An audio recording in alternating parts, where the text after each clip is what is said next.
Hello student, आज हम कक्षा 10वीं के इतिहास विषय का यूरोप में राष्ट्रवाद का उदय पाठ का प्रश्न उत्तर करेंगे। और आज का जो हमारा प्रश्न है वह है, मारियन और जर्मनियाँ कौन थे? जिस तरह उन्हें चित्रित किया गया उसका क्या महत्व था। मतलब हमको पूछ रहा है क्वेश्चन में कि मारियन और जर्मनियाँ कौन थे और उनको जिस तरह से चित्रित किया गया था उसका क्या महत्व था। तो हम लोग पहले समझेंगे कि मारियन थी कौन। मारियन जो है वो फ्रांस की एक नारी रूपक थी। रूपक हम उसको बोलते हैं जिससे हम किसी अमूर्त विचार जैसे मान लीजिए स्वतंत्रता, ईर्ष्या, ज्ञानोदय, इन सब चीज़ों को अगर हमको किसी के माध्यम से अगर हम उसको इंगित करके दिखाते हैं तो वह रूपक होता है। तो उसी प्रकार मारियन जो थी एक फ्रांस की नारी रूपक थी जिसे फ्रांस के कलाकारों के द्वारा राष्ट्रीय एकता के प्रतीक के रूप में उसका उपयोग किया गया था और इसे चौक चौराहों पर लगाया गया था ताकि लोगों में राष्ट्रीय एकता का भाव जागृत हो सके। ये मैंने नोट्स बनाया है और उसको मैंने पढ़ा है आपको। तो बता दूं, अगर हम ऐसे नॉर्मली समझें तो मारियन क्या है, फ्रांस की नारी रूपक थी और जिसको वहाँ के कलाकारों के द्वारा चित्रित किया गया था और उद्देश्य ये था कि उस रूपक के माध्यम से लोगों में राष्ट्रीय एकता का भाव जागृत हो सके। जिस तरह से हमारे यहाँ जैसे भारत माता होती है, भारत की हम बात करें तो भारत माता से हमको क्या समझ में आता है कि जैसे वो भारत माता है तो हम सबों में एक राष्ट्रीय भाव जागृत हो जाता है। तो ठीक उसी प्रकार मारियन भी फ्रांस की थी वो। ठीक है, हम आगे बढ़ते हैं जर्मनिया में। जर्मनिया भी जर्मनी की नारी रूपक थी जिसे जर्मन कलाकारों के द्वारा तैयार किया गया था और इस रूपक का भी उद्देश्य था कि जर्मन में जो लोग हैं उनमें राष्ट्रीय एकता का भाव जागृत हो। तो सिंपली हमको समझ में आ रहा है कि मारियन और जर्मनिया कौन थे। दोनों ही क्या थे, नारी रूपक थे।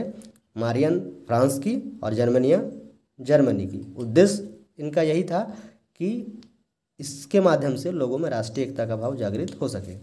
अगला हमारा क्वेश्चन पूछ रहा है, जिस तरह उन्हें चित्रित किया गया था उसका क्या महत्व था। तो हम आगे आते हैं, देखिए चित्रण एवं महत्व में। तो हम पहले समझेंगे कि मारियन को कैसे चित्रित किया गया था। तो देखिए मारियन एक स्त्री थी और उसको जो चित्रित किया गया था, जैसे उसको लाल टोपी पहनाया गया था, तिरंगा वो पकड़ी हुई थी। तिरंगा जैसे हमारा भारत में 3 कलर का तिरंगा है वैसे ही उनका भी था। तो उनका जो था वो एक नीला था और बीच में सफ़ेद था और अंतिम में लाल था। तो ये पकड़ी हुई थी कौन, मारियन। और कलगी, कलगी माने जैसे कि होता है एक जैसे मुर्गे के ऊपर में जो लगा होता है लाल सा, या फिर कोई हम टोपी वगैरह पहनते हैं तो वहाँ भी एक ऊपर से निकला हुआ रहता है, तो उसे हम कलगी कहते हैं। उसे दिखाया गया था और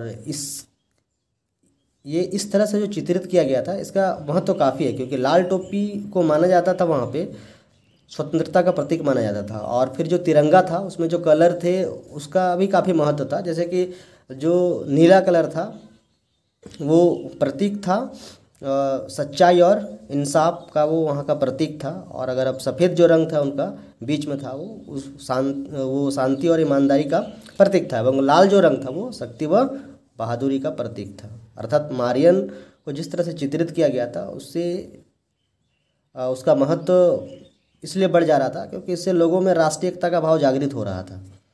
तो यही इसका महत्व है। अगर हमको पूछे, जैसे हम इसका हम आंसर कर रहे हैं कि मारियन को जिस तरह से चित्रित किया गया था उसका क्या महत्व था, तो यानी मारियन को जिस तरह से चित्रित किया गया था यानी उसको कैसे चित्रित किया गया था वो हम बता रहे हैं। तो लाल टोपी, तिरंगा, कलगी ये सब लगाया गया था और जिस तरह से उन्हें चित्रित किया गया था उससे क्या हुआ, उसका महत्व इसीलिए बढ़ गया और इसीलिए उसका महत्व था क्योंकि इससे लोगों में राष्ट्रीय एकता का भाव जागृत हुआ। आगे आते हैं हम जर्मनिया।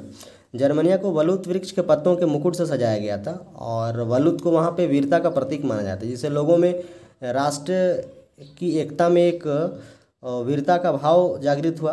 अर्थात उसके माध्यम से लोगों में राष्ट्रीय एकता का भाव जागृत हुआ। किनका, जर्मन लोगों का, जर्मनिया के द्वारा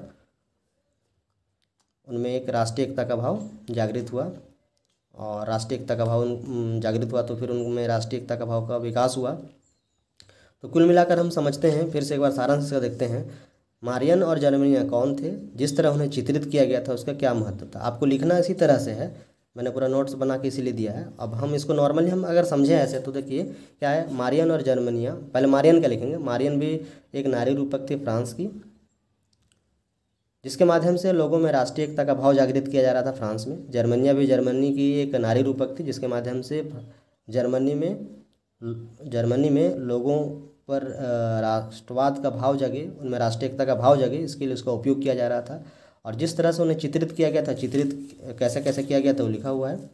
मारियन को लाल टोपी, तिरंगा, कलगी ये सब लगाया गया था और इससे लोगों में राष्ट्रीय एकता का भाव जागृत हो रहा था, क्योंकि इनका अर्थ ही वही आता था।